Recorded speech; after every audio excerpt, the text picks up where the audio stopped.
रायबरेली के लालगंज इलाके में उस टाइम हड़कंप मच जाता है जब एक 14 साल के बच्चे की लाश विद्यालय प्रांगण के सेफ्टी टैंक में मिलती है।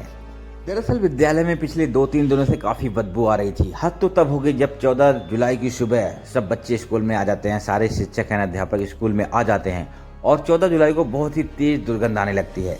तो लोग इधर उधर छानबीन करने लगते हैं और सफाई कर्मी को बुलाया जाता है और वो देखता है कि जो बदबू है वो सेफ्टी टैंक से आ रही है। जब सेफ्टी टैंक को खोला जाता है और सफाई कर्मी उसके अंदर एंटर करता है तो उसके पैरों के तले से जमीन खिसक जाती है। दरअसल वहाँ पे एक 14 साल के बच्चे की लाश पड़ी होती है जो उसी विद्यालय में पढ़ता था।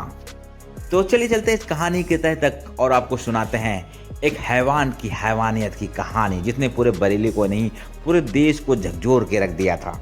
ये घटना है उत्तर प्रदेश के रायबरेली के लालगंज इलाके की। दरअसल यहाँ पे एक परिवार रहता है जिनका परिवार के मुखिया का नाम होता है वीरेंद्र। उनका एक 14 साल का लड़का होता है जिसका नाम था विजय त्रिपाठी उर्फ पिंटू।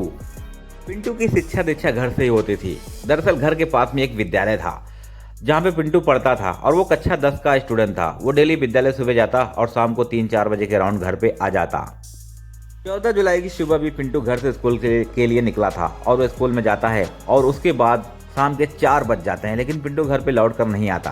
जब 4 से 5 बजते हैं, 5 से 6 बजते हैं तो घर वाले उसको ढूंढना स्टार्ट कर देते हैं। घर वालों को लगा कि वो गांव में किसी बच्चे के साथ खेल रहा होगा। उसे पूरे गांव में ढूंढा जाता है पर उसका कहीं भी पता नहीं चलता। जब गांव के बच्चों से पूछताछ की जाती है तो पता लगता है पिंटू स्कूल तो गया था और उसने शाम तक पढ़ाई भी की थी। जब छुट्टी हुई उसके बाद वह स्कूल से निकला था। घर वाले और भी परेशान हो जाते हैं। पूरा गांव मिलके उसे आसपास के गांव में भी ढूंढते हैं। उसे जंगल में, झाड़ियों में, खेतों में, हर जगह ढूंढा जाता है बट पिंटू का कहीं भी कोई भी पता नहीं लगता है। अब गांव वाले इकट्ठा होकर पास के ही पुलिस स्टेशन पहुंच जाते हैं और वहां पे पिंटू की गुमशुदगी की रिपोर्ट दर्ज कराते हैं। पुलिस रिपोर्ट लिख लेती है और पिंटू के घर वाले से उसके स्कूल के बारे में पूछती है तो पता लगता है कि घर के पास एक उच्चतर माध्यमिक विद्यालय है लिटिल फ्लावर। उसी में पिंटू कक्षा 10वीं का छात्र था। पुलिस रिपोर्ट लिख लेती है, कहती है आप लोग घर जाइए, हम सुबह 10 बजे विद्यालय में आएंगे और छानबीन स्टार्ट करेंगे। और इधर पुलिस की एक टीम उसके परिजनों को लेकर निकल जाती है रात को ही और आसपास के इलाकों में खोजबीन चालू कर देती है। और इधर पिंटू के माँ बाप का रो रो कर बुरा हाल था। पिंटू के माँ बाप के साथ एक लड़का भी होता है जिसका नाम था धर्मेंद्र, जो उनके यहाँ किराएदार रहता है। वो भी उनके साथ बड़ी ही मेहनत से उसको खुजवा रहा था। वो जहाँ भी जा रहे थे उनके साथ साथ जा रहा था और उनको ढांढस बनाए रख रहा था कि आप चिंता मत करिए, पिंटू जल्द ही मिल जाएगा। गांव वाले मिलकर पिंटू को रात भर ढूंढते हैं। उसके बाद सुबह हो जाती है। सुबह 10 बजे जब विद्यालय खुलता है तो वहाँ पुलिस की एक टीम पहुँच जाती है। अब पुलिस विद्यालय के प्रिंसिपल और बाकी जो टीचर होते हैं उनसे पूछताछ जारी कर देती है। तो वहाँ पे पता लगता है कि पिंटू तो टाइम पे स्कूल आया था और वो टाइम पे छुट्टी होने के बाद यहाँ से निकल भी गया था और उसके बाद कहाँ गया किसी को कोई खबर नहीं थी। जब पिंटू के साथ पढ़ने वाले बच्चों से पूछा जाता है और उसके क्लास टीचर से पूछा जाता है तो सबका सेम ही जवाब था, पिंटू टाइम पे विद्यालय आया था और छुट्टी होने के बाद निकल गया, लेकिन उसके बाद वो कहाँ गया उसकी किसी को भी खबर नहीं थी। अभी एक बड़ी चुनौती पुलिस के सामने थी। अब पुलिस को पता लगाना था कि आखिर पिंटू गया तो गया कहाँ गया। और इधर घर वालों का रो रो कर बुरा हाल था। परिजन भी रो रहे थे, बिलक रहे थे। उनको एक अनहोनी की आशंका थी। उन्हें लग रहा था कहीं किसी ने मेरे बेटे को मार तो नहीं दिया या किसी ने उसे किडनैप तो नहीं कर लिया। और इधर पुलिस की कई टीमें लगा दी गई थी और सब बच्चे की तलाश कर रहे थे। आसपास के गांव में, आसपास के जो पुलिस स्टेशन है वहाँ भी इत्तला कर दी गई थी और धीरे धीरे ये खबर जो है पूरे लालगंज, पूरे रायबरेली में आग की तरफ फैल गई और गाँव वाले भी सब मिलकर साथ ही ढूंढ रहे थे। सब परेशान थे। धीरे धीरे इस घटना को 3-4 दिन बीत जाते हैं और तारीख आ जाती है 18 जुलाई। अभी भी पुलिस के हाथ खाली थे, वो नाकाम थे उसको ढूंढने में। और इधर गांव वालों का आक्रोश धीरे धीरे बढ़ता जा रहा था और गांव वालों को इस सब्र का बांध टूट जाता है और सब लोग अब सड़कों पे आ जाते हैं, धरना प्रदर्शन करने लग जाते हैं। सिटी में, शहर में, बाजार में, सब जगह जा जाकर दुकानें बंद करवाने लग जाते हैं और पुलिस से एक ही डिमांड करते हैं, हमारे बच्चों को वापस दो। अब आसपास के काफ़ी लोग सड़कों पर उतर आए थे और भारी संख्या में लोग सड़कों पर बैठकर धरना प्रदर्शन कर रहे थे, जिससे पुलिस के कान खड़े हो जाते हैं और पुलिस के आला से आला अधिकारी घटनास्थल पर पहुंच जाते हैं। एसएसपी, एसडीएम, एसओ सब घटनास्थल पर आते हैं और भीड़ को शांत कराने की कोशिश करते हैं और उनको बताते हैं कि आप हमें 2-3 दिन का टाइम दीजिए, हम 2-3 दिन के अंदर पिंटू को ढूंढ के निकालेंगे। अब पुलिस की कई टीमें इसमें लगा दी जाती हैं और लोग हर जगह इसकी तलाश करते हैं कि पिंटू कहाँ है और पुलिस के ऊपर काफ़ी प्रेशर होता है। धीरे धीरे 3 दिन भी बीत जाते हैं लेकिन पुलिस के हाथ अब भी खाली थे। तभी अचानक से जो पिंटू के पिता होते हैं वीरेंद्र सिंह, वो थाने में आते हैं और एक पुलिस अधिकारी से कहते हैं कि मुझे आपसे कुछ बात करनी है। वो कहता है ठीक है बताओ। वो कहते हैं नहीं मुझे अकेले में बात करनी है। वो अकेले में ले जाते हैं और फिर उसे जो बताते हैं उससे पुलिस वाले का जो पारा होता है एकदम गर्म हो जाता है। वो बहुत ही गुस्से में हो जाता है। दरअसल बीरेंद्र जी बताते हैं कि हमारे घर में एक पर्ची गिरी थी। जिस दिन मेरा बेटा गायब हुआ था उसके तीसरे दिन ही हमारे घर में कोई पर्ची फेंक के गया था। हम सुबह उठते हैं तो देखते हैं एक पर्ची पड़ी हुई है और जब पर्ची हमने खोल के देखा तो हमारे पैरों के तले से ज़मीन खिसक गई। उसमें लिखा हुआ था कि आपका बेटा हमारे कब्जे में है, हमने उसका अपहरण कर लिया और जल्दी से 5 लाख रुपए का इंतजाम करो, नहीं तो हम तुम्हारे बेटे को मार देंगे। और अगर ये बात तुमने पुलिस को बताई या फिर किसी और को बताई तो हम तुम्हारे बेटे को जान से मार देंगे। जिससे पिंटू के जो पिता होते हैं बहुत ही डर जाते हैं। और इधर जब लोग धरना प्रदर्शन करने लग जाते हैं, लोग सड़कों पर निकल आते हैं, तो एक बार दोबारा से उस किडनैपर का फ़ोन आता है और वो पिंटू के पिता से कहता है कि तुमने सबको बता दिया है, हम तुम्हारे बेटे को मार रहे हैं। लेकिन पिंटू कहते हैं मैंने कुछ भी नहीं बताया है।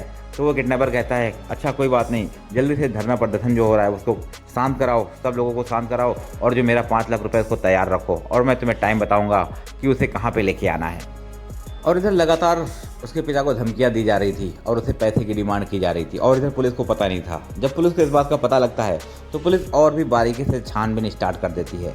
इस घटना को धीरे धीरे 7-8 दिन बीत जाते हैं और इधर जिस विद्यालय में पिंटू पढ़ता था उस विद्यालय में पिछले 3-4 दिनों से धीमी धीमी सी बदबू आ रही थी। तो वहाँ के जो अध्यापक है उनको लग रहा था कि बच्चे नहा के नहीं आते। उन्होंने एक बार प्रार्थना की। प्रार्थना खत्म होने के बाद सारे बच्चों से आग्रह किया कि सारे बच्चे नहा के आएंगे क्योंकि कॉलेज में बदबू आ रही है। और सारे बच्चे डेली नहा के आने लग गए। अब रोज़ उनसे पूछा जाता किसने किसने नहाया, किसने किसने नहीं नहाया, तो सब बच्चे ही नहा के आते थे। लेकिन बदबू जो है धीरे धीरे बढ़ती जा रही थी। विद्यालय के जो कार्यकर्ता हैं वो सफाई कर्मियों को बुला के विद्यालय में हर जगह सफाई करवाते हैं, साफ़ सफाई करवाते हैं, लेकिन वो बदबू अब भी नहीं रुकी थी। 24 जुलाई की डेट आती है और सुबह सुबह जब लोग विद्यालय में आते हैं तो उस दिन ये दुर्गंध बहुत ही तेज़ हो जाती है। वहाँ पे सांस लेना मुश्किल हो जाता है। इतने में सफाई कर्मी को दोबारा बुलाया जाता है और उसे साफ़ सफाई करवाई जाती है। और जब वो पता लगाता है कि बदबू किधर से आ रही है तो सफाई कर्मी देखता है कि वहाँ पे एक सेफ्टी टैंक बना होता है टॉयलेट के पास और वहीं से बहुत ही तेज़ दुर्गंध आ रही थी। तो उन्हें लगा कि सेफ्टी टैंक में कुछ गिर के मर गया होगा, कोई बिल्ली वगैरह या फिर कोई जानवर गिरा होगा। तो वो सेफ्टी टैंक जब खोल कर अंदर एंटर करता है, अंदर जैसे ही एंटर करता है उसकी चीखें निकल जाती हैं और वो चीखता हुआ बाहर निकल आता है और कहता है कि इसमें एक बच्चे की लाश पड़ी है। इस घटना से हर पूरा स्कूल दहल जाता है, सबके पैरों के तले से ज़मीन खिसक जाती है और वो फ़ौरन पुलिस के पास पहुंच जाते हैं और पुलिस को इसकी जानकारी दी जाती है। पुलिस घटनास्थल पर पहुंचती है और पिंटू के परिजन भी पहुंचते हैं। जब लाश को अंदर से निकाला जाता है तो वो बिल्कुल सड़ गल चुकी थी। अब इस घटना को धीरे धीरे 8-10 दिन बीत गए थे और लाश बिल्कुल सड़ चुकी थी, लेकिन पिंटू के घर वाले उसको पहचान लेते हैं और कहते हैं कि ये हमारा पिंटू है। वो चीखने लगते हैं, रोने लगते हैं, बिलखने लगते हैं और गांव वालों के मन में और भी आक्रोश भर जाता है और अभी सब गुस्से में आ जाते हैं। और गांव के लोग अब दोबारा से सड़कों पे थे और सब धरना प्रदर्शन चालू कर देते हैं और कहते हैं जल्द से जल्द हत्यारे को पकड़ा जाए और उसको कड़ी से कड़ी सजा दिलाई जाए। पुलिस पिंटू के शव को कब्जे में लेकर पोस्टमार्टम के लिए भेज देती है और विद्यालय के प्रांगण में हर एक व्यक्ति से दोबारा से पूछताछ स्टार्ट कर दी जाती है। जिस पे भी शक होता है सबको कटघरे में लाया जाता है और पूछताछ की जाती है। इधर पिंटू के आस पड़ोस के लोगों से भी पूछताछ की जाती है। पुलिस अभी किडनैपिंग के एंगल से जांच पड़ताल कर रही थी। पुलिस को लगता है कि पैसे किडनैपर को नहीं पहुंचे और किडनैपर ने पिंटू को मार के फेंक दिया। लेकिन इस कहानी की हकीकत कुछ और ही थी। जब लोगों को इसकी सच्चाई के बारे में पता लगता है तो लोगों के पैरों के तले से ज़मीन खिसक जाती है। पुलिस इस केस में बड़ी गहनता से छानबीन करती है, लेकिन अब भी पुलिस के हाथ खाली थे। कातिल उनकी पहुंच से दूर था। अब पुलिस क्या करती है कि पुलिस जाती है और पिंटू का जो कमरा होता है उसकी तलाशी लेती है। पुलिस पिंटू के बैग वगैरह चेक करती है, उसके स्कूल बैग और उसके जो अलमारी वगैरह होती हैं। तभी पुलिस के हाथ एक ऐसी किताब लगती है जिसको देख के सारे पुलिस वाले चौंक जाते हैं। दरअसल पुलिस को जो किताब बरामद हुई थी वो कोई नॉर्मल किताब नहीं थी, वो एक पोर्नोग्राफी की किताब थी। उसमें पोर्न न्यूड फोटो छपी हुई थी और पोर्नोग्राफी की कुछ बातें भी लिखी हुई थी। पुलिस वाले उसको देख के ये तो अंदाज़ा लगा सकते हैं कि ये कोई नॉर्मल बच्चा ये किताब पढ़ नहीं सकता। इस कहानी में कुछ ना कुछ तो नया मोड़ है। पुलिस किताब को अच्छी तरीके से देखती है, पन्ने उलट पलट के देखती है और लास्ट पन्ने पे देखती है, उस पर लिखा होता है श्याम बुक डिपो। जब लोगों से पूछताछ की जाती है कि श्याम बुक डिपो कहाँ पे है तो पता लगता है कि लालगंज के बस अड्डे के पास श्याम बुक डिपो है, वहाँ से ही पिंटू किताबें खरीद के लाता था। पुलिस की एक टीम फ़ौरन श्याम बुक डिपो पर पहुँच जाती है और श्याम को हिरासत में लेकर उससे पूछताछ चालू कर देती है। पुलिस वाले सबसे पहले किताब निकालते हैं और श्याम के सामने रख देते हैं और कहते हैं क्या तुम इस किताब के बारे में जानते हो? श्याम किताब उठा के देखता है, कहता है जी हाँ सर, ये किताब तो हमारे ही यहाँ की है। पुलिस वाले कहते हैं मुझे इस किताब के बारे में बताओ, तुमने किसको बेची थी? तब श्याम कहता है कि इस किताब के बारे में तो मुझे अच्छी तरीके से याद है। ये किताब जो है एक पास का ही एक लड़का है जिसका नाम है पिंटू। वो अक्सर 10-15 दिन में आता है और ये किताब लेके जाता है और मुझे वो पुरानी किताब वापस दे के भी जाता है। श्याम कहता है हम तो कई दिनों से उसका वेट कर रहे थे और काफ़ी दिनों का पिंटू अभी वापस नहीं आया। दरअसल उसने जो पिछली बार किताब दी थी उसमें एक लेटर पड़ा हुआ था। लेटर में लिखा था कि तुम्हारे अंकल को शक हो गया है, अभी कुछ दिन शांत रहना। इस बात को पढ़ के हम थोड़े से कन्फ्यूज भी थे और थोड़े से टेंशन में भी थे और पिंटू का वेट कर रहे थे। फ़ौरन पुलिस वाले वो लेटर मांगते हैं तो श्याम उनको लेटर निकाल के देता है। अब पुलिस वो लेटर लेके फ़ौरन पिंटू के घर पहुंच जाती है और आस पड़ोस के लोगों को इकट्ठा किया जाता है और उसके माँ बाप को भी बुलाया जाता है। पुलिस जब पूछती है उसके माँ बाप से कि पिंटू अंकल किसे कहता था, तो पता लगता है कि उन्हीं के घर में जो ऊपर के फ्लोर पे एक किराएदार रहता है जिसका नाम था धर्मेंद्र, पिंटू अंकल उसी को कहता था। अब पुलिस फ़ौरन धर्मेंद्र को हिरासत में लेती है और उसकी हैंड राइटिंग चेक करती है, बट जो उसमें लेटर में हैंड राइटिंग लिखी होती है वो धर्मेंद्र की हैंड राइटिंग से मैच नहीं करता है। अब पुलिस कहता है कि धर्मेंद्र के साथ कौन कौन रहता है, तो वो और उसकी अपनी पत्नी के साथ होता है, जो उसकी पत्नी होती है 32 साल की है जो उसकी होती है। फ़ौरन उसकी पत्नी को बुलाया जाता है और जब पुलिस उसकी हैंड राइटिंग चेक करती है तो उसकी हैंड राइटिंग उस लेटर से मैच कर जाती है। तुरंत ही पुलिस दोनों को हिरासत में ले लेती है और उनसे अलग अलग कस्टडी में ले जाकर पूछताछ की जाती है। धर्मेंद्र की जो पत्नी होती है पहले तो पुलिस को गुमराह करने की कोशिश करती है, वो बातों को घुमाती है, लेकिन जब सख्ती से पुलिस पूछताछ करती है तो वो सब कुछ सच सच बताती है। वो कहती है मुझे नोवेल पढ़ने का शौक़ है, मैं गंदी गंदी किताबें पढ़ती थी और जो सेक्सी बातें लिखी होती थी उसको पढ़ के मुझे बहुत मज़ा आता था। मैं मार्केट जाके नोवेल लाती थी लेकिन बार बार लाने में मुझे शर्म भी आती थी और जो दुकान वाले हैं मैं उनसे नोवेल मांग भी नहीं पाती थी। इसलिए मैंने एक दिन मार्केट में पिंटू को देखा था। पिंटू उसी दुकान से कुछ सामान ले रहा था तो पिंटू को देख कर तुरंत ही पहचान गई और पिंटू से बोली, पिंटू तुम यहाँ पे आते ही रहते हो, तो मेरे लिए ये किताब जो है अपने नाम पे अलॉट करा लिया करो और मेरे लिए ला दिया करो। पिंटू भी इस पे एग्री हो जाता है क्योंकि वो उसके घर में ही रहती थी, उसकी किराएदार थी, तो दोनों की पहले से ही जान पहचान थी। अब अक्सर पिंटू उसके लिए किताबें लेके आता और उसको दे देता और धर्मेंद्र को जब भी टाइम मिलता वो किताब निकाल के पढ़ती और वो गंदी गंदी बातें पढ़ती और अपने आप ही में खुश हो जाती। एक दिन पिंटू दोपहर में किताब लेके आया और उसका जो पति है धर्मेंद्र वो घर में नहीं था। पिंटू जैसे ही किताब देता है और उसकी पत्नी कहती है पिंटू से कि तुम बैठ जाओ यहीं पे, कुछ पानी वगैरह चाय वगैरह पी लो। पिंटू बैठ जाता है और वहीं पास में बैठ के उसकी पत्नी किताब पढ़ने लग जाती है। किताब में काफ़ी गंदी गंदी बातें लिखी हुई थी। वो अश्लील बातें पढ़कर और कब उत्तेजित हो जाती है उसको पता भी नहीं लगता। पास में ही पिंटू बैठा होता है, वो इतनी उत्तेजित हो जाती है कि पिंटू के ऊपर टूट पड़ती है और पिंटू को पकड़ के किस करने लग जाती है और उसको ही बेड पे लेटा देती है और उसमें पिंटू भी उसका साथ देने लग जाता है। फिर दोनों शारीरिक संबंध बनाते हैं और पिंटू उतर के अपने घर चला जाता है। अब ये सिलसिला आम हो गया। जब भी धर्मेंद्र घर पे नहीं होता था पिंटू को बुलाती और उसके साथ शारीरिक संबंध बनाती और वो हमेशा किताब भी उससे मंगवाती ही रहती थी। एक दिन धर्मेंद्र घर पे रहता है और वो अलमारी पे कुछ ढूंढता रहता है, तभी उसके हाथ वो किताब लग जाती है और जब वो किताब पढ़ता है तो उसके पैरों के तले से ज़मीन खिसक जाती है और वो बहुत ही गुस्से में आ जाता है और तुरंत ही अपनी पत्नी को बुला के उस किताब के बारे में पूछने लगता है और जब वो सीधे से नहीं बताती है तो उसका मारता भी है, उसको मारता पीटता है और उसे सख्ती से पूछताछ करता है और उससे बोलता है कि बताओ तुम ये किताब कहाँ से लाई। धर्मेंद्र की पत्नी भी डर जाती है और मार से बचने के लिए वो फ़ौरन ही बता देती है, कहती है कि मैंने ये किताब खुद नहीं लाया, मैंने इसको पिंटू से मंगवाया है, जब भी ज़रूरत पड़ती है मैं पिंटू से मंगवा लेती हूँ। अब धर्मेंद्र के मन में शक बैठ जाता है और वो इसकी छानबीन करने लगता है और जासूसी करने लगता है। अब उसे लगता है कि पिंटू और उसकी पत्नी के बीच में कुछ चल रहा है। इस बात को धीरे धीरे 4-5 दिन बीत जाते हैं। धर्मेंद्र एक दिन बोलता है अपनी पत्नी से कि मैं लखनऊ जा रहा हूँ काम से और शायद मुझे आने में देर हो जाएगी, रात को ना हूँ, मैं कल आऊँगा, कह के घर से निकल जाता है। वो जैसे घर से निकलता है अब उसकी पत्नी जो है मौका पाके तुरंत ही पिंटू को अपने कमरे में बुला लेती है और वो शक के आधार पर धर्मेंद्र जो होता है वो कहीं गया नहीं होता, बाहर ही घूम रहा होता है। 1-2 घंटे बाद चुपके से आता है और जब अपनी खिड़की खोल के वो कमरे के अंदर झाँकता है तो उसके पैरों के तले से ज़मीन खिसक जाती है और वो हिल जाता है। वो देखता है कि अंदर उस बेड पे उसकी पत्नी है, उसके शरीर पे एक भी कपड़े नहीं है और साथ में पिंटू भी लेटा हुआ है और दोनों अश्लील हरकतें कर रहे हैं, दोनों शारीरिक संबंध बना रहे हैं। वो गुस्से में चिल्लाता हुआ अंदर आता है, दरवाजा जैसे पीटता है उसकी पत्नी हकबका के उठती है, जल्दी जल्दी दोनों कपड़े पहनते हैं और जैसे वो दरवाज़ा खोलते हैं वो अपनी पत्नी को मारना चालू कर देता है। वो उसको पीटता ही रहता है और पिंटू भाग जाता है घर से। वो अपनी पत्नी को बहुत ही बुरी तरीके से पीटता है और फिर उससे पिंटू के बारे में पूछता है कि कब से चल रहा है तुम लोगों का ये सब। तो उसकी पत्नी बताती है कि 4-5 महीने से हमारा संबंध चल रहा है। वो और भी गुस्सा हो जाता है और उस रात उसको बहुत मारता है।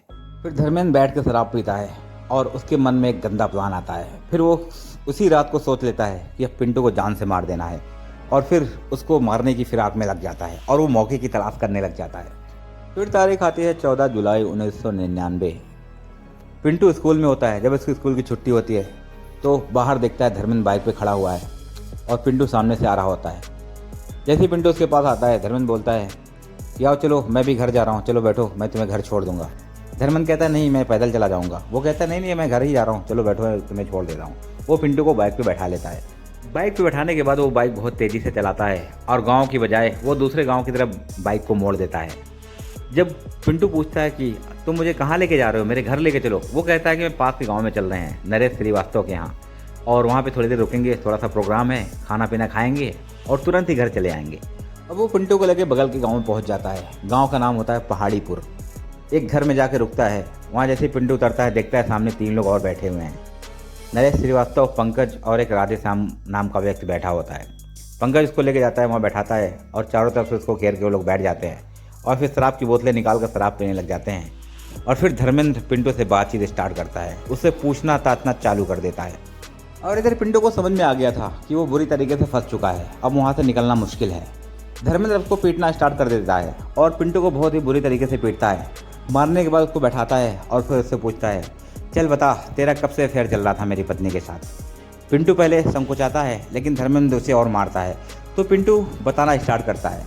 वो बोलता है कि मेरी इसमें कोई गलती नहीं है, तुम्हारी पत्नी ने पहले मुझसे किताबें मंगाई, बुक मंगाई और मैं उन्हें किताब ले आके देता था और वो पढ़ती थी। अश्लील किताबें पढ़ने के बाद एक दिन मैं बैठा हुआ था और वो मुझे किस करने लगी और मेरे कपड़े उतार के फेंकने लगी और मेरे सारे कपड़े उतार के वो मेरे साथ संबंध बनाने लग गई। इतना सुनने के बाद धर्मेंद्र का पारा ऊपर चढ़ गया और वो आग बबूला हो जाता है। तुरंत ही उठता है और पिंटू का गला पकड़कर दबा देता है और तब तक दबाए रखता है जब तक पिंटू की मौत नहीं हो जाती है। अब पिंटू मर चुका था और वो चारों शराब पिए जा रहे थे। शराब पीने के बाद वो चारों बैठते हैं और पिंटू के शव को ठिकाने लगाने का प्लान बनाते हैं। दरअसल पिंटू का जो विद्यालय था, जहाँ पिंटू पढ़ाई करता था, वो पहाड़ीपुर और लालगंज के बीच में पड़ता था और वो इलाका थोड़ा सुनसान भी था। तो चारों ने प्लान बनाया कि हम ले जाएंगे उसको विद्यालय के आसपास कहीं गाड़ देंगे। वो लोग शाम होने का इंतजार करने लग जाते हैं। शाम जैसी होती है वो चारों उसके शव को लेकर निकल जाते हैं और कॉलेज के बाहर जाके देखते हैं टॉयलेट के पास स्कूल का जो सेफ्टी टैंक होता है उसमें एक बड़ा सा ढक्कन लगा होता है। चारों मिलकर ढक्कन उठाते हैं और वो काफ़ी बड़ा था, अंदर काफ़ी गहराई होती है। वो लोग सोचते हैं इससे अच्छी जगह कहीं और नहीं मिलेगी इसको छुपाने की, तो उसी में शव को डाल देते हैं और डालकर उसे बंद करके चले जाते हैं। इस हत्याकांड का खुलासा होने के बाद पुलिस धर्मेंद्र को तुरंत ही गिरफ्तार कर लेती है, साथ ही उसकी पत्नी को भी गिरफ्तार कर लेती है और उन दोनों को तुरंत ही जेल में भेज देती है। और इधर पिंटू को घर वाले अब भी मातम मना रहे थे और अफसोस कर रहे थे अपने बेटे खोने की। और इधर गांव वाले भी हत्याकांड का खुलासा होने के बाद सन्न रह जाते हैं। वो डिसाइड नहीं कर पा रहे थे। कोई कह रहा था धर्मेंद्र ने अपनी पत्नी का बदला लिया है बेवफाई का, कोई कहता है उसने बहुत ही अच्छा किया और कोई कह रहा था उसने बहुत ही बुरा किया, एक 14 साल के नाबालिग बच्चे को उसने मार दिया था। तो दोस्तों, ये कहानी कैसी लगी और इस कहानी के बारे में आप लोगों की क्या राय है, कमेंट में ज़रूर बताइए। ऐसी बहुत सारी कहानी आप लोगों को मिलती रहेंगी। चैनल पे नए हैं तो सब्सक्राइब कर लीजिए, वीडियो को लाइक करिए।